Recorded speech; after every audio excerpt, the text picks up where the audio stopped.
नमस्कार, आप देख रहे हैं न्यूज़ 18 का डिजिटल प्लेटफॉर्म। मैं हूं आपके साथ श्रुति श्रीवास्तव।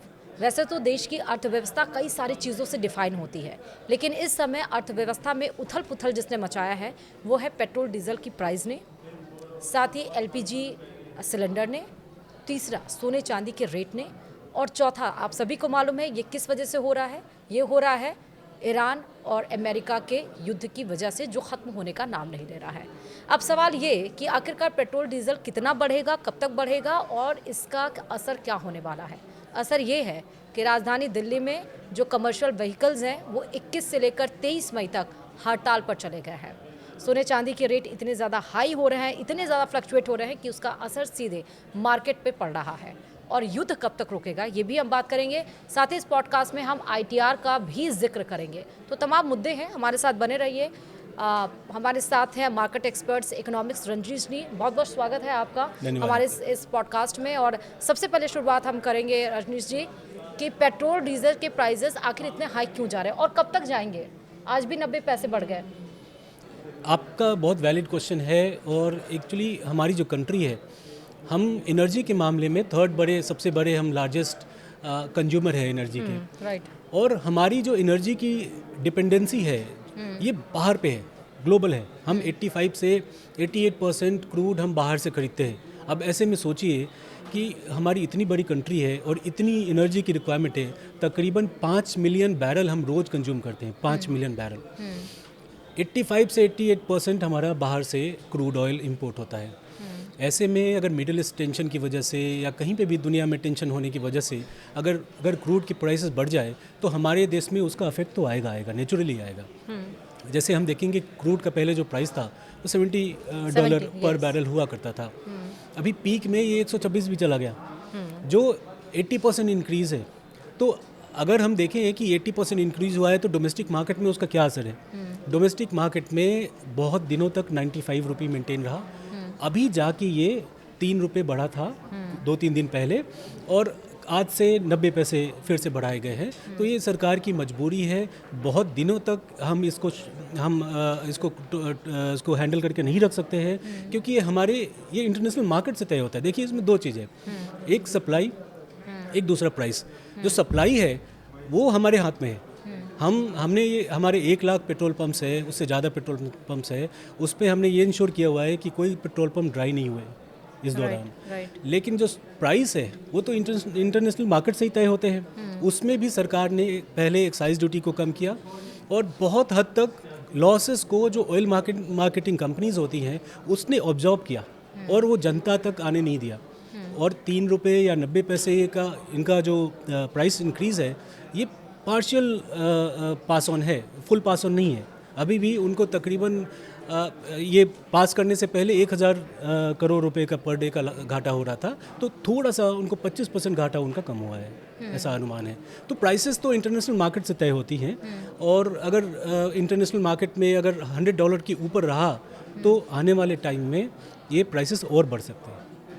नहीं, जैसे बहुत सारी रिपोर्ट्स या फिर यूँ कहिए लोगों के फीडबैक आए कि स्टॉक खत्म हो सकता है, तो अगर युद्ध नहीं हुआ और प्राइसेस क्रूड ऑयल के बढ़ते रहे। युद्ध खत्म नहीं हुआ। हाँ, क्योंकि ऐसे आसार नहीं नज़र आ रहे हैं। हाँ। डोनाल्ड ट्रंप और ईरान के, और डोनाल्ड ट्रंप यानी कि अमेरिका और इजराइल तो मिलकर अब 24 से 48 घंटे के अंदर ईरान के ऊपर एक ज़बरदस्त स्ट्राइक कर सकता है, ऐसी रिपोर्ट आ रही है।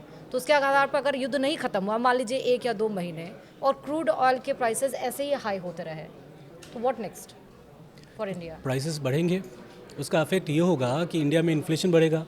देखिए जो पेट्रोल होती है वो सीधे जेब पे असर करती है। हाँ। लेकिन डीजल का इनडायरेक्टली इफेक्ट होता है, जैसे ट्रांसपोर्ट, एविएशन, हमारे खाने पीने की चीज़ें सारी महंगी हो जाएंगी, लॉजिस्टिक सब महंगा हो जाएगा, मशीन, उसका इनपुट कॉस्ट महंगा हो जाएगा। तो ये जो डीजल में जो इंक्रीज़ होता है वो एग्रीकल्चर से लेके मशीन तक सबको अफेक्ट करता है।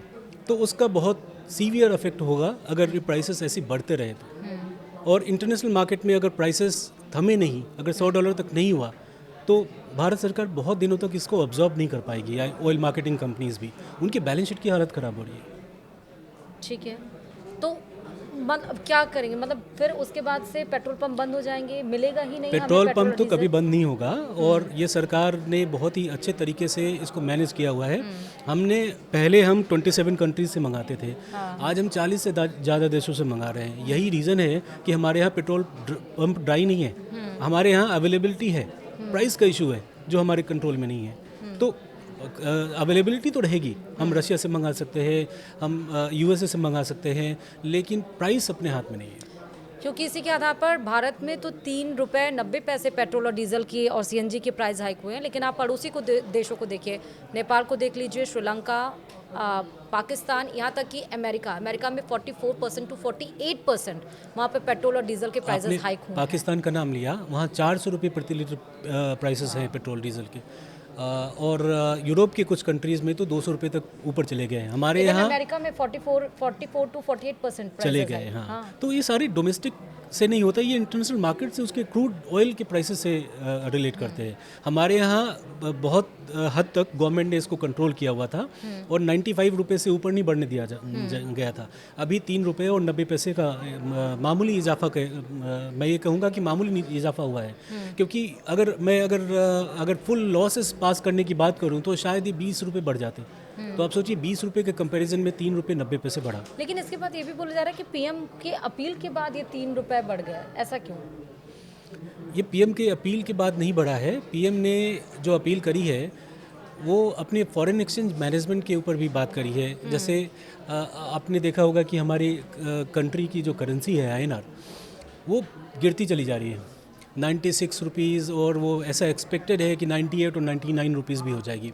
हालांकि एक्सपोर्टर्स के लिए तो बहुत बेनिफिट है और लेकिन जो इम्पोर्टर्स है, अगर हम बाहर से बात करें, FDI हमारा है, ये FDI भी इससे फ़र्क पड़ता है, क्योंकि अगर प्राइसेस ज़्यादा रहेंगे तो जो बाहर के इन्वेस्टर रहेंगे इस कंट्री में पैसा डालना नहीं चाहेंगे, क्योंकि उनके अगर वो 20% भी उनका रिटर्न होता है और रुपया अगर सपोज करिए 15% गिर जाए तो उनको मिला कितना, 5% उनका रिटर्न मिला।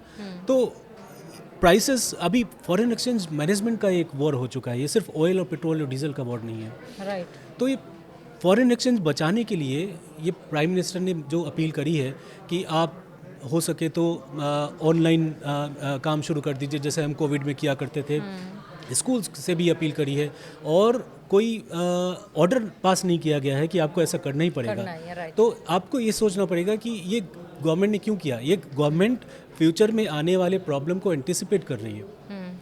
अभी अगर हम देखें तो प्राइसेस के लिए, पेट्रोल और डीजल के लिए कोई कमी देश में बताया नहीं गया है, लेकिन फिर भी हम क्यों बोला जा रहा है कि आप ऑनलाइन मीटिंग कर लीजिए, आप अवॉइड करिए, पेट्रोल और डीजल बजाइए, क्योंकि गवर्नमेंट फ्यूचर के कमी को एंटिसिपेट कर रही है और उसके लिए तैयारी कर रही है। फिलहाल हमारे साथ जुड़ने के लिए इस पॉडकास्ट में रंजीत जी बहुत बहुत शुक्रिया। धन्यवाद। इस पॉडकास्ट बहुत ज़्यादा इंपॉर्टेंट है, इसलिए इसको देखिए भी और इसको शेयर भी ज़रूर करिए। इस पॉडकास्ट में इतना ही। देखते रहिए न्यूज़ 18। नमस्कार।